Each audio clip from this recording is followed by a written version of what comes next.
Coming up this week on Let's Make It, we make a VU meter with an Arduino right after this.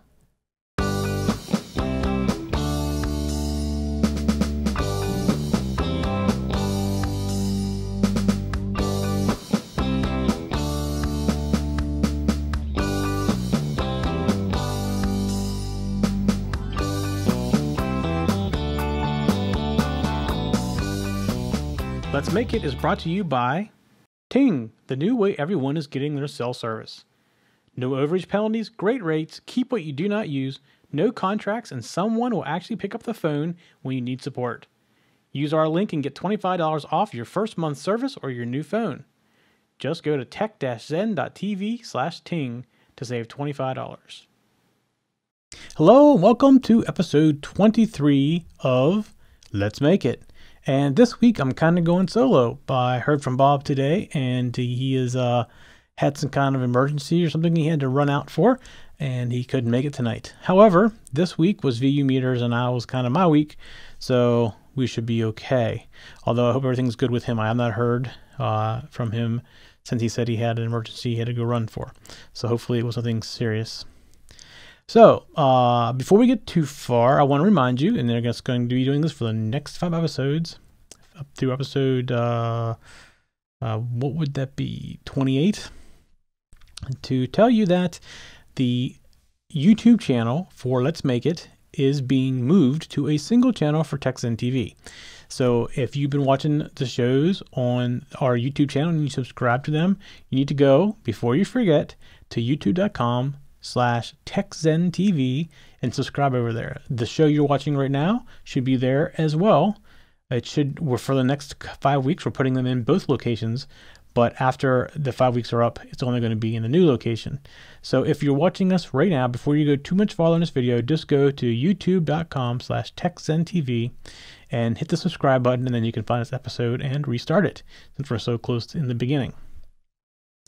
And we'll keep reminding you of that as it goes along. Now, there is a playlist over there on that channel. So if you're only watching the Let's Make It show on TechZen TV, you can just subscribe to that particular playlist, and you don't have to watch any of the other shows. However, you may want to take a look at some of the other shows. You may be interested in some of them as well. So I will remind you that again before we go. So this week, we really only have one segment, and it's something that is kind of neat, although what you're going to find is it doesn't really look like it's functioning exactly right. And I'll explain why that is. And it is functioning right, and you'll be able to tell by watching it. So this week we're going to create a VU meter. And when I first go to this, we're going to show it to you. Just look at the thing on the left. The other two I'm going to talk about here in a little bit coming after that. So let's go take a look at it.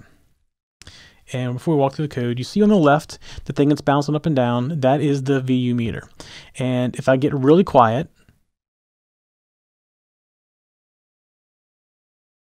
you see there's still some noise on the bottom. That's because right now I have it plugged into our in-ear monitor. So that's very noisy. It has a lot of noise on the bottom of it, and I had to turn it up fairly loud to have it pick it up. So it has a noise floor on it. Now, this particular VU meter has a couple modes to it, and there's a button here. I'm going to go through all this stuff in a little bit, but this button turns it into peak mode and not peak mode. Now, the other thing you're going to notice, and I don't know how it's going to sound to you versus how it's looking, our audio is a little bit delayed because it's video processed. So the exact peak of my voice isn't going to be exactly with it. At least it doesn't look like it to me. It may look like it on the final recording that it's normal. So I can't really tell, but if you're not getting my voice in the peak at exactly the same time, that is what the problem is there's some video delay or some audio delay we've introduced to try to get the audio and the video to match, but because I'm using an internal camera, it may not be matching. So, but right now it's in non-peak mode, and there's a button here. I'm going to put it back into peak mode again. So that's peak mode, and you see that one LED that stays up there for 2 seconds, and then it resets itself back to the next level. That's the peak mode option. And you just turn it off and on by hitting the button, just toggles it back and forth. Now, there's a lot on this board, and actually what I've done is I've actually have a schematic I'm going to show you, and a general layout of the breadboard as well. That's not exactly how I have it right now, but it's pretty close. The parts are the same and everything. It's just they're not. I moved some things around a little bit. So let's go take a look at that stuff. Let me get it up here on my screen. All right, so this is going to be the breadboard layout. And basically what I have is I have 5 volts in ground heading over to the bars, and then you see I've actually taken the bars across to the other side. And this is how the one you're looking at is. So one of the things that's different is this was showing 10 LEDs. I used a 10 LED bar just because it looks more like a meter. And then you have your resistors right here. And then each of these LEDs goes to between pin 3 and 12 on the Arduino. So this is how we're lighting it up. And there's a button right here. It's kind of hidden by these LEDs. And we'll go into the schematic here and you'll see this. And the button basically goes to pin 2 on the Arduino, which is how we're toggling on and off the peak mode. And we'll walk through the code and we'll show you the peak mode. Now, the one thing that's different here compared to our other normal shows is we've actually added, I guess what they consider a B class amplifier, because the signal coming in from a microphone or the line that I'm using is very weak and it's very low for the Arduino and it won't pick it up. So what we have to do is we use an NPN transistor and we build a little amplifier that takes this signal coming in from the line and amplifies it so the Arduino can see it, which is also another part of the problem. The capacitor I should be using is a 100 nanofarad, and I don't have one that's exactly that size. So this one is just a little bit bigger, and that means I have to push it a little bit harder to get the signal to come in. So it's not as sensitive as it would be if it was the proper size. But you can play with different sizes, but the 100 nm is probably the best. So, and you see a couple resistors right here. So what we're doing with this resistor is we're making it so it works like a class B. So it's always holding a little bit of signal there. And the idea is audio has peaks and valleys, and this helps do the peaks and valleys. You could use a class A amplifier as well, which would only get you the peaks, the top part of the wave. But I think that the class B, which is typically what's used in most audio preamps, is a class B type amplifier, is probably the better solution. Now it does pick up a little bit more noise and maybe a little bit more sensitive in some ways, but it's probably the best one for this particular application. If I had to break a capacitor, it would probably work just fine. I played with different size capacitors going both directions, and when I went too small, it was way oversensitive. So this makes it less sensitive than what it should be. So that's probably the better way to go versus being too sensitive by putting a smaller capacitor in there. All right, so let's go take a look at the actual schematic. And you see the Arduino, and you see I have off of pins D3 through D12, the LEDs, and they're all going to the resistor, which goes to ground. And you see the button right here. I have a resistor going to ground, so it pulls that pin low. But when you push the button, it takes it high to 5 volts, and you see in the code that whenever D2 is pressed, I just change the mode from peak or not peak. And then over here is the transistor. This shows a microphone, and I played with the microphone. It worked okay, but this, I think the line input, we could actually hear me and see whenever I was talking, was a little bit more demonstrative of it. So I basically took out the mic and put a connector on to go to our headphone amplifier for our in-ears in the studio here. So what you have here is you have a resistor, and this is a 10K resistor right here, and it just basically putting a positive onto the capacitor, and the microphone goes, it puts voltage into the microphone as well, and goes to ground. And as you talk into the microphone, it takes it up and down, voltage up and down across the capacitor, which then goes into the transistor right here. And this here is a 100K, so this is really being pulled it's being pulled high, but very little. And it's basically going through the 10K and 100K. And then you have your 10K right here, which is making sure that when this thing opens up, it doesn't go 100% from +5 to ground. And So basically, when you have a positive signal come in, it's coming down and it's opening up this transistor, which opens up to ground, which takes and pulls A0 low. And then whenever it has a negative signal or no signal, it basically closes up the transistor, or doesn't completely close it up, because that's the whole reason for having this resistor here, is to keep it. This is what's considered a class B. This is what makes it a class B amplifier. So if this goes open and closed, the amount of voltage you're putting on A0 is going up and down based on the resistor you have here of 10K. So 10K is always keeping a little bit of positive, but the more you open it up, it's going more to ground. So A0 is picking up that change, and we look through the code, you'll be able to see how we're doing that. So it's not overly complicated. If you're not familiar with using a transistor for amplification, there's a couple good articles out there. If you just search for transistor class A or transistor class B, you'll be able to find these. It's like a little mini amplifier. It just takes this signal and strengthens it so that the Arduino can see it. If you just plug this mic directly into the Arduino, you would see something, but it'd be very little, and it wouldn't be able to be measured necessarily. In this case, we're actually able to measure it up to, I think I figured out it was like 900 and some was the top value I was getting. So that could be tweaked a little bit. This 10K resistor could be changed around a little bit to bring this back up.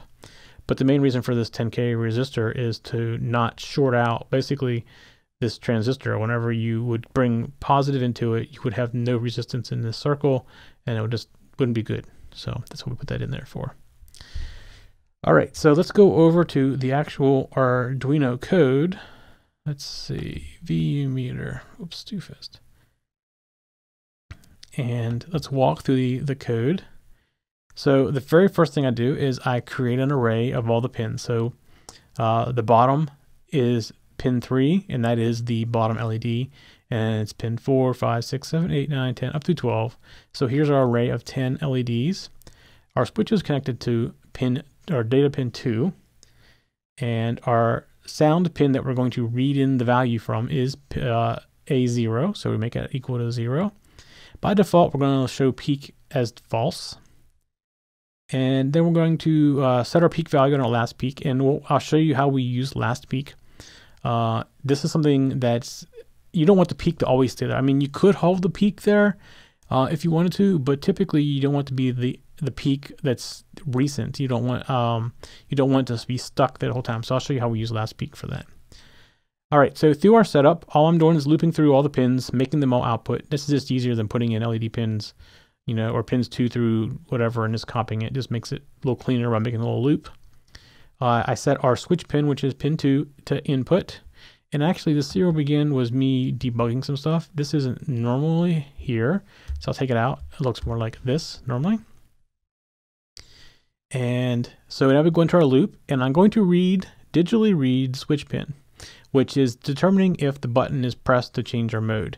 If the button was pressed, I'm going to reverse the mode we're currently in. So I just do that by saying it's not show peak. And since show peak is a Boolean, which you'll see right here, Boolean, it can only be true or false. So if it's true, it's going to say it's not equal to true, which means it's false. If it's false, it's going to say not equal to false, which means it's true. That's the nice thing about a Boolean. It can only be one or the other. I'm also going to reset our peak value back to 0, so I'm sure that the peak value, last one, is gone. And you see right here, I was printing out the button press. This was what my debug code was, and I need to get rid of that now. And I'm going to wait 200 milliseconds. And the main reason we wait 200 milliseconds at this point is button debounce. Now, basically what button debounce is, sometimes you press the button one time and it actually registers as 2 or 3 times, just because the way the button bounces internally. It just happens so fast. So you do a little bit of a delay, and so the button doesn't pick up as being bounced. And I've still seen a 200 millisecond delay take a button debounce and pick it up, but it's very rare. So next thing we're going to do is we're going to read our value in on the analog read of sound pin. And what we're going to use is, we talked about this map command, I think it's like 2-3 weeks ago. And basically what it does is it takes this value and it maps it to a array or a range that has the top of 1023. So we know that and we're going to match it to 11. So we know that our value is between 0 and 1023, because that's the range that you can read in on the Arduino analog read. So we say, here's our value. Let's say we brought it in as 500, for example. And we want to say between 0 and 1023. So 500 is a little less than 50%. And what it's going to do is it's going to say, okay, I want to convert that to between 0 and 11. So let's say it's exactly 50%. We'd come over here and it'd be 5.5 would be the map value. Now it's going to round it up to 6. And then we're going to subtract 1 from it, which puts it back in the range of 0 to 10. So that's how we determine what the top LED is. It's just using this map value. It just takes two ranges of values and converts one to the other. Basically is what the map does. Or I should say it maps it from one to the other. That's probably why it's called map. So the next thing we're going to do is we're going to see how long ago it was that we got our peak. So if the current number of milliseconds is greater than the last time we got the peak value plus 2 seconds, then we want to say peak value is equal to 0. And the reason we do this is if we peak, we do not want it to stay there. Well, you might want it to stay there. If you do, you take this out. They basically would take this line right here out. But I don't really want the peak. I want it to look like a regular peak meter. And actually, I think 2 seconds is probably a little bit too long. It's probably close to be 1.5 seconds based on watching the meter. But basically, the highest LED will stay lit for up to 2 seconds. Now, if it keeps hitting that peak, it'll stay there, because every time you come down and this top LED is over, it's going to reset the last peak value. So, but if it drops down after 2 seconds, basically what's doing is saying peak value equals 0. Well, then the next thing it's going to say top LED is greater than peak value. Well, if it's any LED on, it's going to be greater than 0. So it's going to reset that peak value and reset the last time. So it's just our way of putting a timer on that peak. And then I'm going to come down and I'm going to write out each of the LEDs based on their current position. So I'm just looping through all the LEDs. So I'm saying the LED pin is whatever I set, which is 3, 4, 5, whatever it is, up to 12. And here, this is a conditional statement. So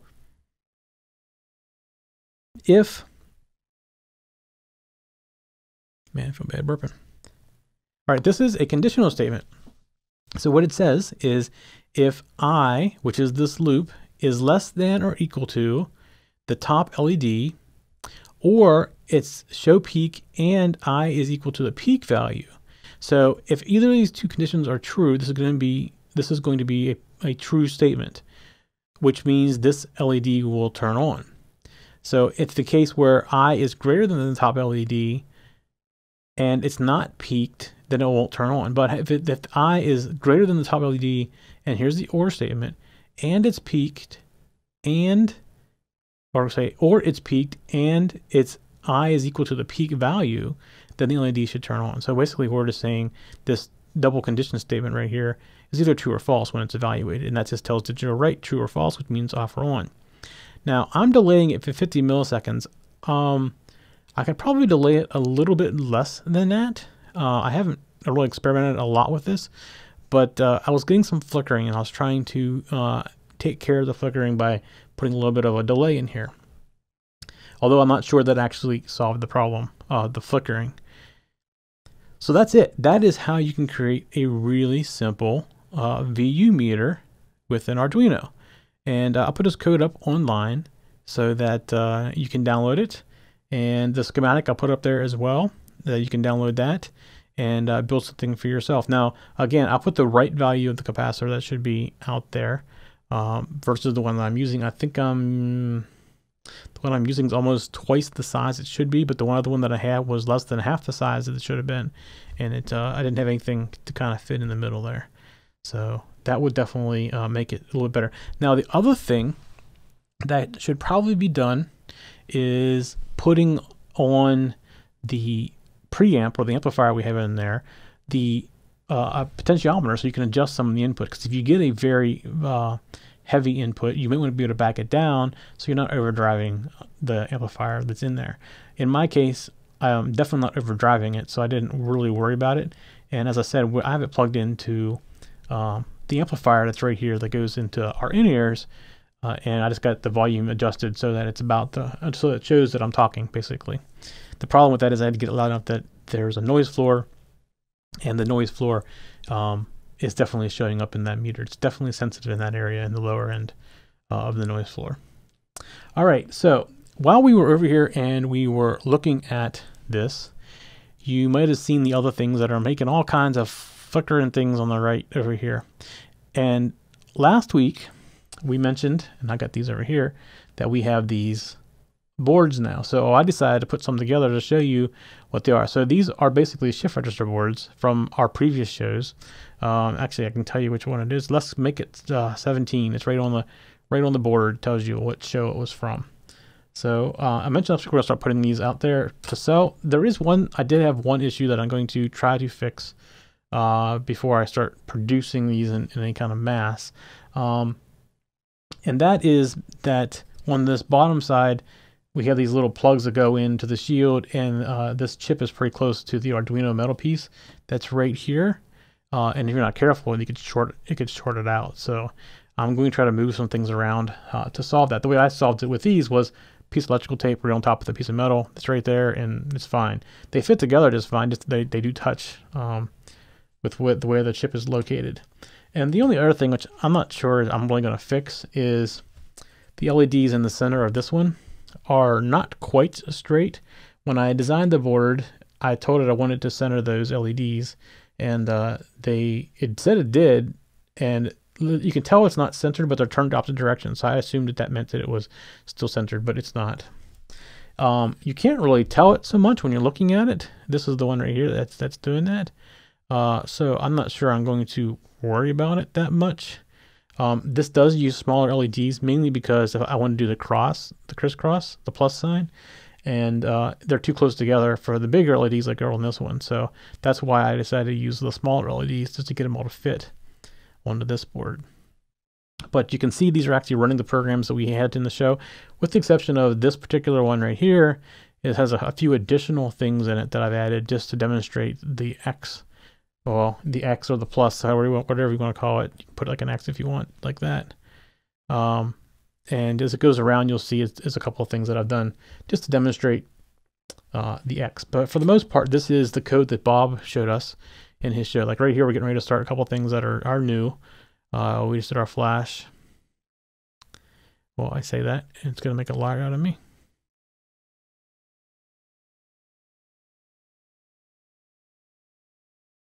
Oh, there we go. There's our flash.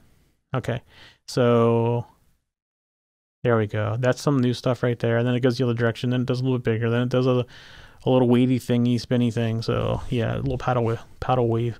So there's a couple things in there that I've added. But for the most part, this is the code that we actually used on that show, and is available out there at the link that Bob has out there for his program. So you can pretty much buy these boards. Now, they're not going to come assembled. They'll come with the parts, but they won't come assembled. So you're going to have to solder them. But it does take around about 15-20 minutes to solder. In fact, I'll probably do some short videos and putting some together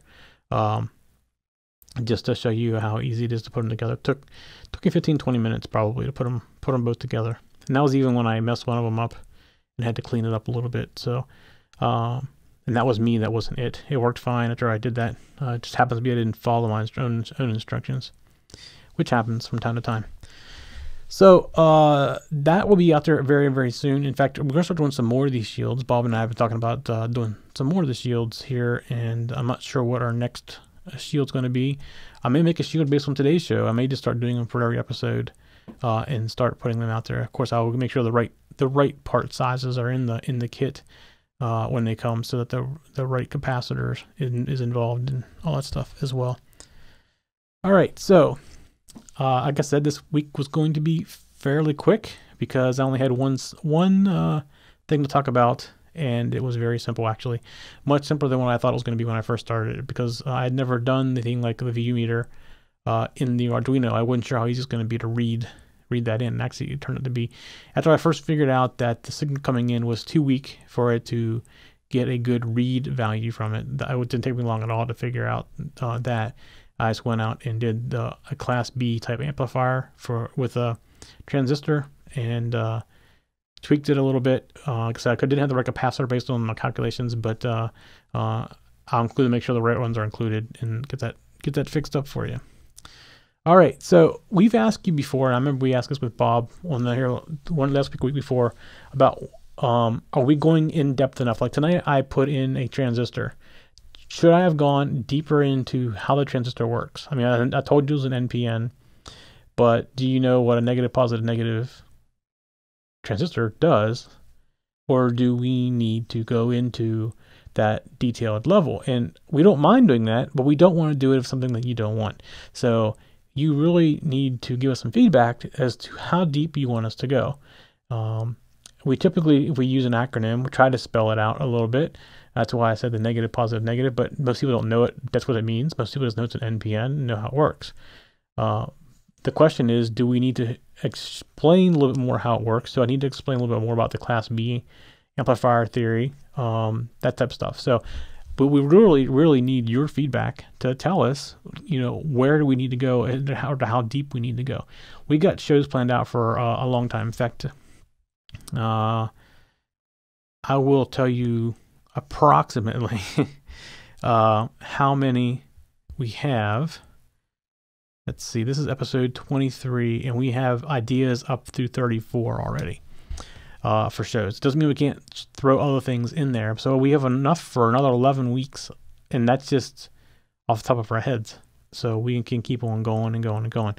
But if you have something you want us to talk about or go a certain direction, we want the show to be for you. So I know we've asked for it before, but if you could just send us a note at Let's Make It at tech-zen.tv, and I only just need your opinion. Do we need to go deeper? Do we go deep enough? And you don't really want to go that deep into electronics, in the actual electronics theory. You want to stick into the CPU, in the coding realm, or that's the kind of thing we need to know what direction you want to go. I will tell you a few of the things that are in this list. I don't know exactly in what order they're in here, but actually maybe I do. So we have LED arrays, which LCD thermostat, an infrared remote.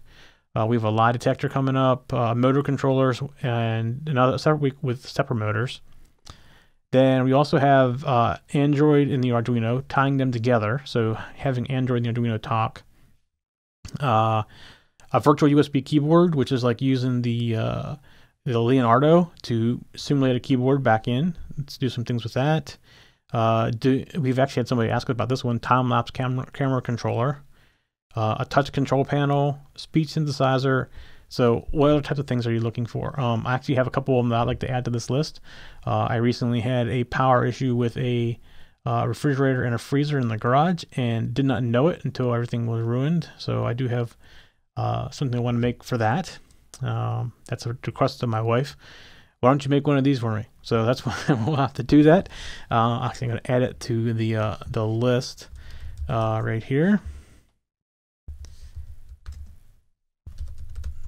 So that'll go in that list somewhere too. I also wanted to do some CAN bus type, or the 2-wire bus type communication. I have a couple applications of that kind of stuff that I might need here soon. So we're going to look at that. Maybe as a possibility of having multiple Arduinos communicate over the 2-wire interface. And it's something we can talk about too. And that's well, I think CAN bus is the one that's the most popular. It's used on a lot of cars. So maybe we'll look at doing something like that. Let's see. I had a couple of things I was thinking about, but that's the kind of thing that we want to hear from you. Is like, what do you want to learn, or what do you want us to try to make? There are other shows like this that go through our whole project. I'm making something much bigger than what we're making, like this little tiny VU meter. It's a great way to learn how to use the Arduino to do that kind of stuff, but it doesn't really serve a practical purpose necessarily. It's more of a learning how to do it. Would you be interested in seeing us take on a project, like a big project? I mentioned before about building a robot, and I have all the parts to build the robot. It's one of those things where I haven't had the time to sit down and start working on it. But that would be something we do over a period of weeks. Is it the kind of thing you'd like to see us do? And do you have ideas of things you want us to make as well? So, we definitely would like your input. Where to go. Like I said, we got 11 weeks. So actually, I got now 13 weeks of content that we already know we want to do, but it doesn't mean we have to do it like right now. We can pop in other things in between there. So we got a ways to go, but we definitely would like some input from you on what you want us to do. All right. Well, before you forget, go change your subscription on YouTube, youtube.com/TechZenTV. If you have a project you'd like to show us, we'd love to see it. You can just put it out in a video, put it up on YouTube, send us a link to it, and we'll take a look. And if you want, willing to show it, let us know that too, and we'll stick it out there on our show as well. Show everybody what you're making. If you have any questions or comments, we definitely appreciate those. We've been getting a lot of those, and we love them. And you can just send email to let's make it at tech-zen.tv as well, and we'll get that. And that's probably the best thing you can do. If you're watching us on like iTunes, you go ahead and hit subscribe. While you're out there though and hitting subscribe, can you leave us a 5-star rating and some comments? We definitely need some help getting found out there. And the more we get on iTunes, the more people find us, because iTunes likes you better when people start commenting, and people can find you a little bit better. And that definitely would be appreciated if you can get out there and help us out. We definitely appreciate that. The show is growing, and we want to keep that way, and we like to keep it growing. If you know people that are into electronics and stuff like that, tell them about us. We definitely appreciate any word of mouth. That's the best form of advertising. All right, that's it for this week. Next week, we have LED arrays coming up. So that's what we have for next week. We'll talk to y'all later. For show notes for this show, contacts, and more, go to the techzen.tv website, where you can get show notes for all of our shows. We love to hear from our viewers and listeners. We have an email, a Twitter, and a phone number where you can contact us for each show. For details, visit the techzen.tv website and get the show details. You can also make a video and upload it somewhere like YouTube or Vimeo, and then just send us a link. You never know, you may see your video in a future show. You can get all of our shows delivered automatically to your favorite device by going to your favorite podcast website like iTunes and subscribing. Each of our shows also has a YouTube channel you can subscribe to get regular updates. Our shows are also available on most internet radio networks like Stitcher and TuneIn Radio. You can also watch and listen to our shows on Xbox, TiVo, and Roku. You can even find us on your Zune.